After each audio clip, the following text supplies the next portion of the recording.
Pernah nggak sih Anda membayangkan gimana rasanya kalau identitas kota tempat Anda tinggal selama berabad-abad tiba-tiba diganti begitu saja? Nah, hari ini kita bakal mengupas tuntas sebuah kisah epik soal itu. Ini bukan sekedar deretan angka tahun di buku sejarah ya, kita akan bahas benturan imperium besar, intrik politik, dan luar biasanya ketahanan sebuah kota maritim. Buat Anda yang suka menyelami sejarah dengan alur yang jelas, siap-siap karena pembahasan kita kali ini bakal seru banget. Oke, jadi pertanyaan utamanya gini. Mengapa sebuah epicentrum perdagangan dunia di abad ke-16 yang namanya aja udah bikin segan pedagang dari Eropa sampai Arab, kok tiba-tiba identitas resminya diganti jadi Ujung Pandang di awal 70-an? Maksud saya, ini kan bukan urusan ganti pelang nama jalan doang. Ada misteri sejarah yang benar-benar memikat di balik keputusan besar ini. Biar lebih gampang ngebayanginnya, mari kita petakan dulu perjalanannya. Kisah ini panjang, ngelewatin beberapa abad. Mulai dari strategi jenius pindah ke pesisir di tahun 1510, jatuhnya kerajaan gara-gara perjanjian Bungaya tahun 1669, terus masuknya Belanda membentuk struktur kota modern di 1906, sampai tiba-tiba ganti nama di 1971, dan akhirnya kembali lagi ke identitas aslinya di tahun 1999. Garis waktu ini tuh kayak ngasih lihat ke kita gimana tekanan dari luar dan dinamika dari dalam benar-benar mengombang-ambingkan nasib kota ini. Yuk kita mundur dulu ke titik awal kebangkitannya. Kita mulai dari awal abad ke-16. Ada satu tokoh kunci di sini, Raja Gowa ke-9, namanya Tumaparisi Kalona. Beliau ini bisa dibilang visioner banget. Kenapa? Karena beliau berani ambil keputusan besar, memindahkan pusat kerajaannya dari pedalaman langsung ke pesisir pantai. Beliau ngebangun benteng di muara sungai Jenebrang dan ini nih bagian paling pinternya. Beliau ngangkat seorang syah bandar khusus buat ngurusin lalu lintas perdagangan. Langkah berani memeluk lautan inilah yang benar-benar jadi titik tolak mereka menjadi raksasa maritim. Pindah ke pesisir ternyata ngebuka pintu buat apa yang sering kita sebut sebagai era keemasan di abad ke-16 dan 17. Di bawah raja-raja seperti Sultan Alauddin dan Sultan Awalul Islam, kerajaan ini bikin kebijakan yang super modern buat zamannya. Perdagangan bebas mutlak, nggak ada tuh yang namanya monopoli. Pelabuhan terbuka buat siapa aja. Dan yang bikin takjub, toleransi agamanya tinggi banget. Orang Kristen, Islam, dan kepercayaan lain bisa dagang bareng dengan damai. Gak heran kan, kota ini langsung menjelma jadi surga kosmopolitan yang super sibuk. Tempat kumpulnya pedagang Eropa, Arab, dan Melayu. Bener-bener melting pot. Tapi ya, masa indah itu pasti ada ujiannya. Dan ujiannya kali ini nggak main-main. Di satu sisi kita punya kerajaan dengan prinsip pelabuhan terbuka dan perdagangan bebas. Nah di sisi lain, masuklah VOC. Kongsi dagang Belanda ini ambisinya cuma satu, monopoli mutlak rempah-rempah Nusantara. Ini bukan lagi sekedar persaingan bisnis biasa, ini benturan dua ideologi raksasa yang nggak mungkin dikompromikan. Buat Belanda, kerajaan ini ibarat duri dalam daging terbesar di wilayah timur. Perang besar, ya udah pasti nggak bisa dihindari lagi. Klimaksnya terjadi di tahun yang cukup kelam, yaitu 1669.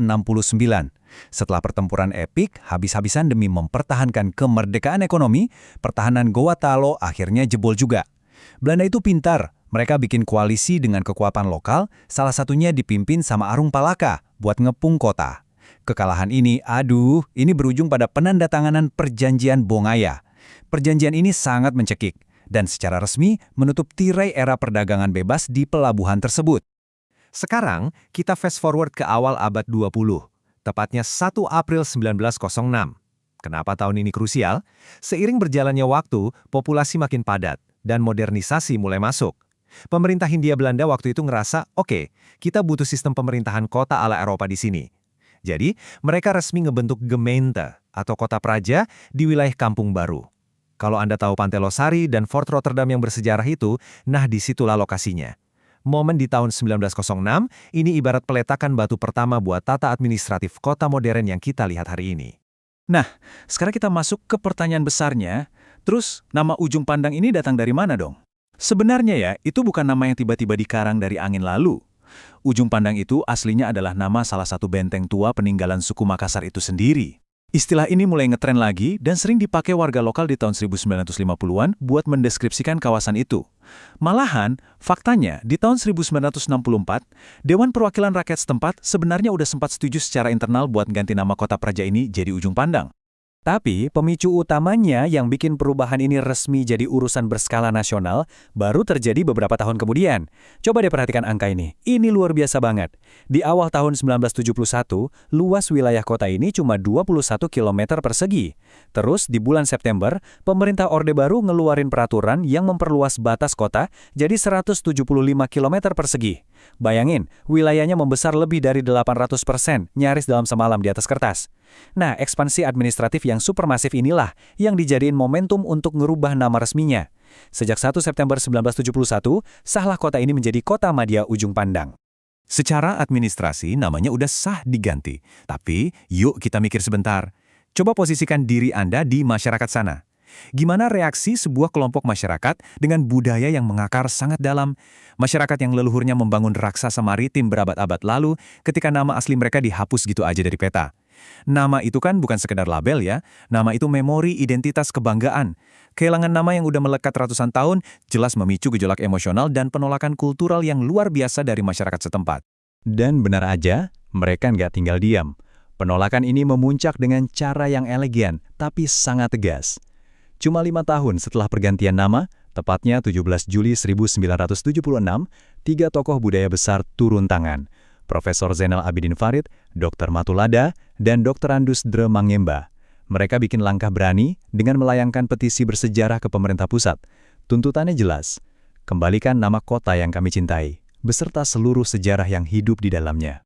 Tapi, ya menggerakkan roda birokrasi itu kan nggak instan, nggak bisa sebulan 2 bulan kelar. Ini benar-benar lari maraton yang butuh waktu puluhan tahun.